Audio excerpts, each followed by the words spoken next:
Underground Bunker. This is your proprietor. And yeah, look who I'm with. It's Apostate Alex Barnes Ross. Man, it's good to see you finally. I'm a real boy. So we are in an undisclosed location, top secret. It's in LA somewhere.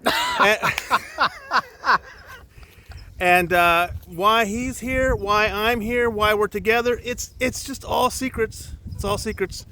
But definitely wanted to check in with the Underground Bunker crew. Isn't it fun to finally get to meet each other? I know. I was saying earlier, it's kind of like we've known each other for years. Even though this is the first time I've met in person, it's a strange one. But it's good to see you and you're a real person and not just a face on a screen. Well, it's amazing that you're in one place long enough that I can talk to you, because you just seem like you've got so much energy. You've got so many things going on. I'm really fortunate that we both happen to be here at the same time. Yeah, absolutely. It's my first time in LA. I've not been here before, so kind of wanting to try and see a bit of the place, but I just don't have the time. But it's all good stuff, you know, trying to keep focused and eyes on the prize, and I'm just glad we managed to cross paths. And well, and we haven't I haven't spotted any OSA activity, have you? No, they have no idea I'm here. Well, they do now.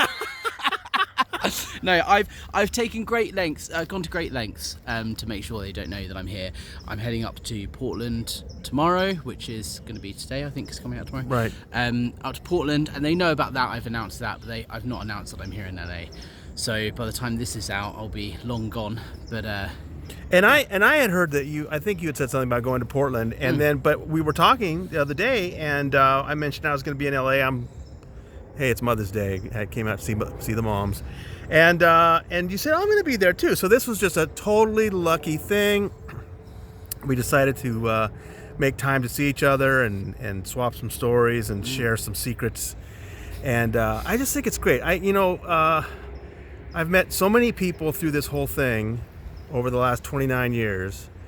But you're definitely somebody that impresses me so much. You come out with so much energy. You're doing so many great things.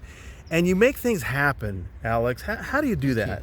I think, thank you, firstly, and I'm not the first, and I'm not the only person. You know, there are big footsteps that I'm following in. You know, you've been doing this the same amount of time I've been existing on planet Earth. So, you know, there's a whole wealth of history there, and I wouldn't be able to do what I'm doing without people like you doing it for years beforehand. So, you know, firstly, pay testament to that, but secondly, I think it's just keeping focus, you know, trying not to pay too much attention to the noise, and you know, there's always a place for debate and discussion and holding people accountable, and I support that, but I just try and focus on, okay, what am I here to do? I'm here to try and stop the abuse as much as I can, right? And the goal that I'm working on at the moment in the UK is people think of Scientology as this crazy American cult that's a bit kooky and weird and they believe in aliens, and I think, okay, but that means people dismiss it. And I think if I can help do a little bit to change the narrative and change the public perception so that people see it as a destructive movement, a harmful, abusive organization, then I would have done my little bit in this fight. So I'm just trying to do what I can to do that. And whether that's exposing Narconon, getting them investigated, writing to MPs, you know, I'm just following my intuition and thinking, what can I do next, and trying it. And the worst that's going to happen is someone says, no, leave me alone. Fine, I'll just move on to the next thing. Well, and what you just described is very similar to what happened in this country, I think, because if you go back to 2005 and when the South Park thing came out, which was great, and I think it was great that so many people got exposed to the Xenu story, but that really guided a lot of the coverage back then, that it was kind of a joke, and it, you know, and I think it was very helpful that around that time in the late 2000s, so many interesting people came out and were giving us their stories about, no, it's much worse than you guys realize. And I think that definitely changed the coverage. 2008, 2009, Anonymous, people like the Headleys coming out, really changed things in this country. And then, of course, later Leah. And I think it went through that kind of a shift that maybe you're helping to happen in the UK now. I think for me, it's, you know, I had an experience in Scientology. I was locked in a room and told I couldn't, I had a traumatic experience, but it's nothing in comparison to what other people have experienced. I was never in the hole. I was never here in LA, in that horrible condition of working with Dave Miscavige and all these horrible stories of abuse that, the Headleys, like you mentioned, have talked about, among many others. And for me, I don't want anyone to go through what I went through. And then I heard all of these stories, and I just think, for me, it just doesn't feel right to just sit there and do nothing about that. If I have a small window of opportunity to make a small impact, I'm going to do what I can. And there wasn't really anyone in the UK active on YouTube talking to press. John Atack is there. There are people who have spoken out in the past, but no one really kind of taking on the fight, as an activist in present time, to use a Scientology term. So I thought, well, look, while no one's doing it, I'll do what I can if I have the opportunity to. And so that's what's motivating me, is just doing what I can to make a small difference. You're having more than a little influence over there. Today, when we're recording this, happens to be Dianetics Day. It is, and, yes. 74 years ago today, Dianetics, The Modern Science of Mental Health was published. I published something that maybe it's time that book was removed from libraries because of the content. And that surprised some people because they wouldn't expect a writer like me to be on the side of censorship.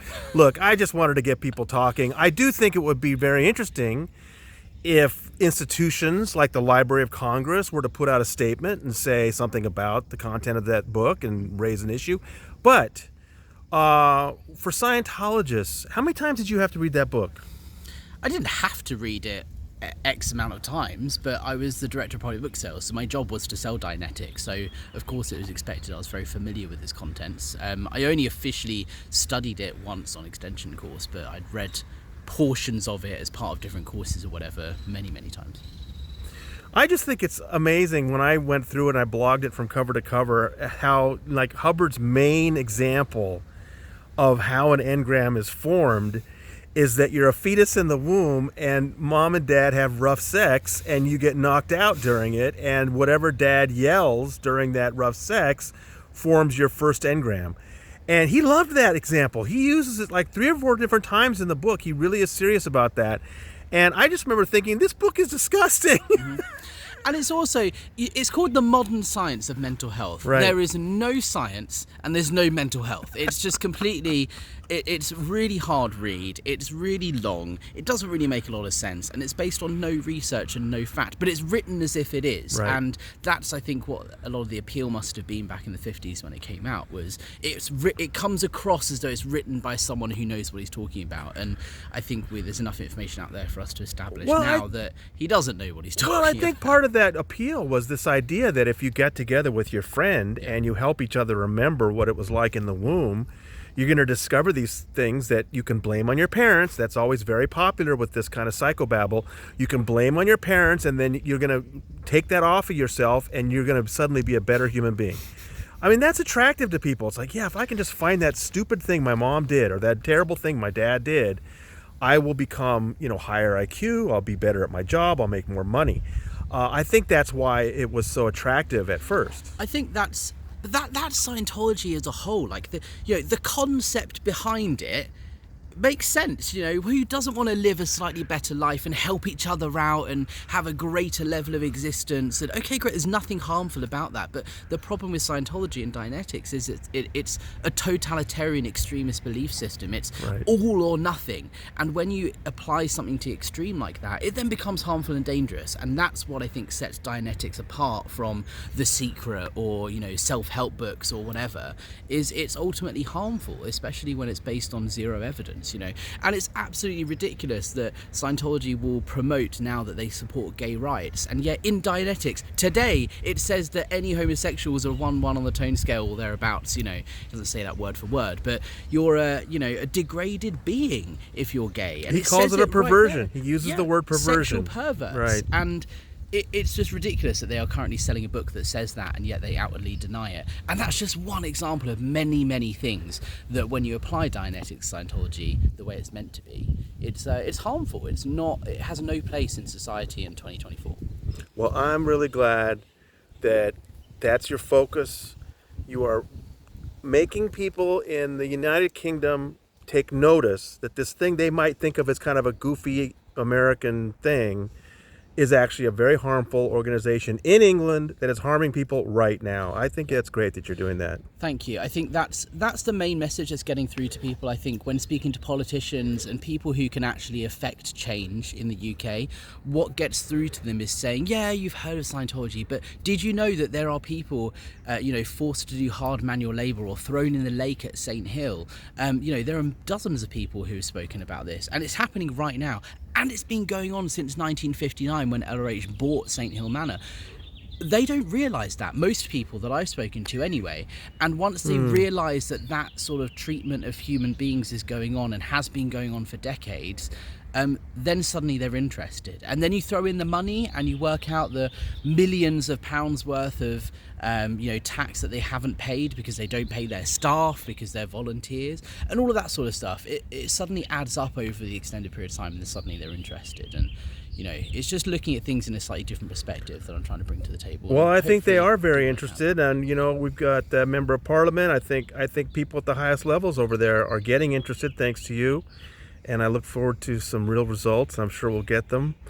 But hey, man, thanks for getting together with me here in LA. Yeah, thank you for meeting up with me, Tony, and supporting me and working together. It's great to meet you. It's been fun. It's been fun. I look forward to a lot more. All right, this is your proprietor somewhere in Los Angeles, signing out.